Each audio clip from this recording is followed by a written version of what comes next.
चलिए आप सब लोगों को मैं आज स्वागत करता हूं।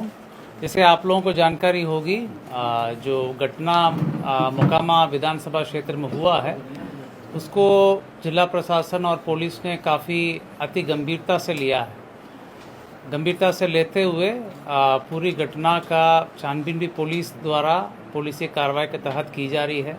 कांड दर्ज हुआ है और पुलिसिय कार्रवाई अलग से चल रही है।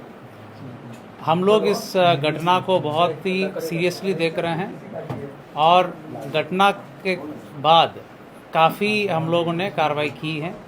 आज जो गिरफ्तारी हुई है इसके संबंध में एसएसपी साहब और केस के डिटेल संबंध में आपको बताएंगे। आचार संहिता बहुत ही एक मजबूत स्तंभ है पूरा इलेक्शन प्रोसेस में, और इलेक्शन कमीशन का स्पष्ट निर्देश है कि बाई लॉ इलेक्शन होगा तो उसी का अनुपालन 100% करने में हम लोग लगे हुए हैं और कराएंगे भी। कोई भी असामाजिक तत्व किसी भी प्रकार की प्रयास किया करेगा कानून तोड़ने का, आचार संहिता तोड़ने का या किसी भी प्रकार की इन्फ्लुएंस करने का कोशिश करेगा तो उनके विरुद्ध कठोरतम कार्रवाई की जाएगी। हम लोग 100% आर्म्स डिपोजिशन करने के लिए आदेश दिए हैं और लगातार जल्द से जल्द जितने भी लीगल आर्म्स हैं वो भी डिपॉजिट हो जाएंगे। चेकिंग पॉइंट्स हर विधानसभा में 50 के ऊपर पॉइंट्स बनाने के लिए निर्देश दिया गया है, जिसमें सीएपीएफ के माध्यम से भी चेकिंग कराई जाएगी। सेजर पूरे राज्य में पटना जिला में सबसे ज़्यादा सेजर अभी तक का हुआ है। लगातार सीएपीएफ सक्रिय हैं और पर्याप्त मात्रा में सीएपीएफ की बल उपलब्ध है। वो पुलिस बल और मजिस्ट्रेट के साथ लगातार चेकिंग की कार्रवाई लगातार कर रहे हैं और सेजर भी कर रहे हैं। आचार संहिता के संबंध में सभी पदाधिकारियों को पुनः निर्देश दिया गया कि किसी भी प्रकार के अगर उल्लंघन होगा उनके विरुद्ध कठोरतम कार्रवाई किया जाना है।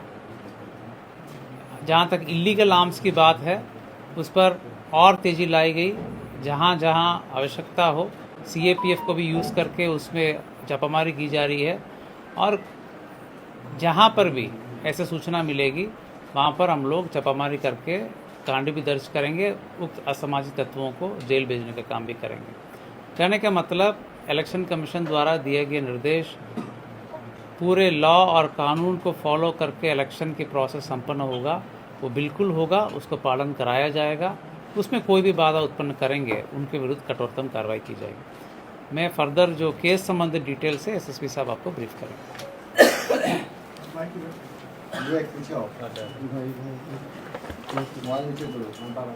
आप लोग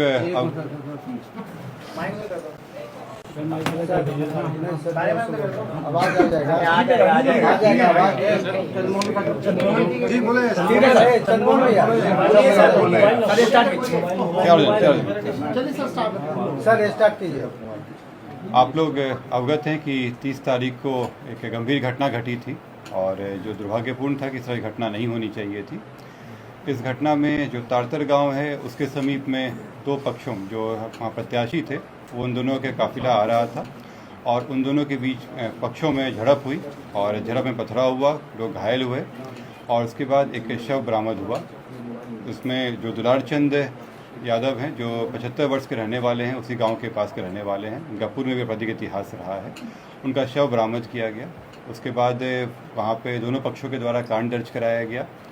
कांड दर्ज होने के बाद अनुसंधान प्रारंभ किया गया। पुलिस घटना की सूचना मिलते ही तुरंत पहुंची थी वहाँ पे और वहाँ से साक्ष्य भी इकट्ठे किए गए।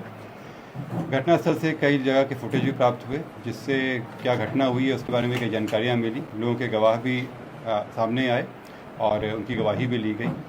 साथ ही कल मृतक का पोस्टमार्टम कराया गया, उससे भी हम लोग को अहम सुराग मिले। जो अभी तक के अनुसंधान में आया उसमें उससे प्रतीत हुआ कि ये जो घटना हुई है ये आदर्श संहिता का उल्लंघन भी हुआ है। इसमें ये एक गंभीर मामला भी था।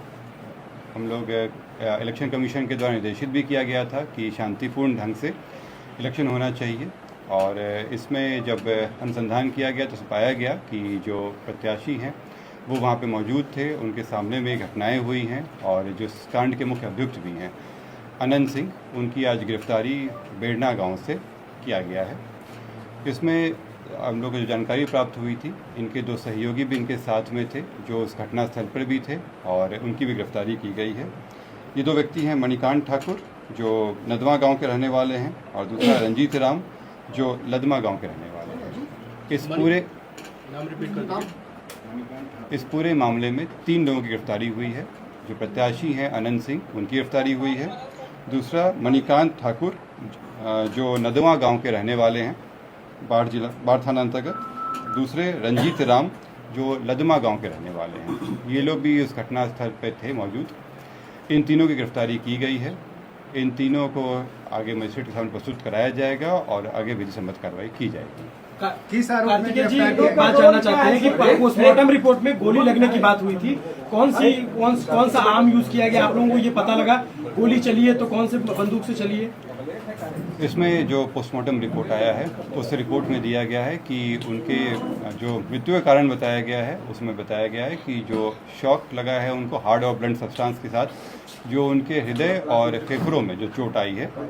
इसके अतिरिक्त उनके पाँव में गोली का भी आया है कि उनको गोली मारी गई है। इस दोनों चीज़ों से स्पष्ट होता है कि ये हत्या का मामला है और चूँकि घटनास्थल पे कई लोग मौजूद थे, वहाँ के लोगों के बयान वगैरह से ये स्पष्ट हो रहा है, तो इस कारण इसमें गिरफ्तारी। गोली बरामद हुई? नहीं, इसमें गोली बरामद नहीं हुई है क्योंकि इसमें जो मृतक के पोस्टमार्टम में बचा कि एंट्री वुंड भी था और एग्जिट वुंड भी था। दोनों तरफ से हमला हुआ है, दोनों तरफ से जो आरोप लगे हैं, दूसरे पक्ष में गिरफ्तारी हुई क्या? दूसरे पक्ष में कोई गिरफ्तारी हुई? दूसरे पक्ष में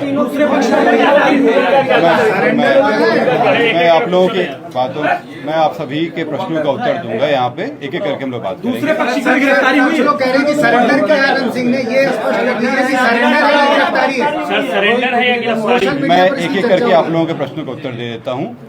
इसमें पहला बात जो था कि 3 लोगों की गिरफ्तारी हुई है। 3 लोगों की गिरफ्तारी हुई है। इसमें अन्य लोग भी हैं जिनके विरुद्ध रेड छापामारी चल रही है। कार्तिकेय जी दूसरे पक्ष की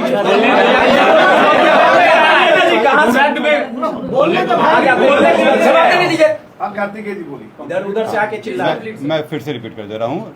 इस मामले में अभी तक 3 गिरफ्तारियां हुई हैं। इसमें अन्य लोग भी हैं जिनकी गिरफ्तारियों के लिए रेड छापामारी चल रही है। जल्द ही उनको भी गिरफ्तार किया जाएगा।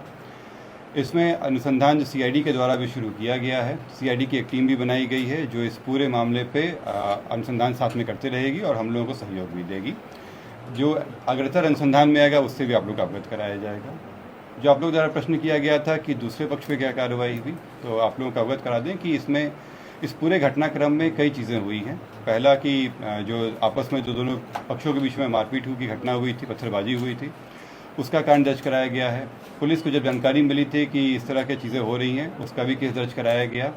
इसके अतिरिक्त जो गाड़ियों का काफिला था उस आदर्श आचार संहिता का उल्लंघन था, उसका भी कारण दर्ज कराया गया है। कल जब पोस्टमार्टम के लिए ले जाया जा रहा था तो वहाँ पे भी कुछ शरारती तत्वों के द्वारा पुलिस के साथ भिड़ंत हुई थी, उसका भी कांड दर्ज कराया गया है। इन सभी कांडों में कल रात में कई जगहों पर रेड छापामारी करके कई लोगों को गिरफ्तार किया गया। इसमें दोनों पक्ष के लोग शामिल हैं। इसमें जो पुलिस के साथ हाथापाई हुई या तोड़फोड़ हुई या आपस में मारपीट हुआ, उन मामलों में गिरफ्तारियां हुई थी। ये हत्या के मामले में आज ये गिरफ्तारी 3 हुई है। सरेंडर किया है सर या गिरफ्तारी हुई? कहाँ से गिरफ्तारी? जैसे मैंने स्पष्ट कहा है कि ये 3 गिरफ्तारी हुई है। इससे स्पष्ट है कि सरेंडर नहीं है, गिरफ्तारी है। और ये बेरना गांव जो बाढ़ के अंतर्गत आता है, वहां से गिरफ्तारी की गई।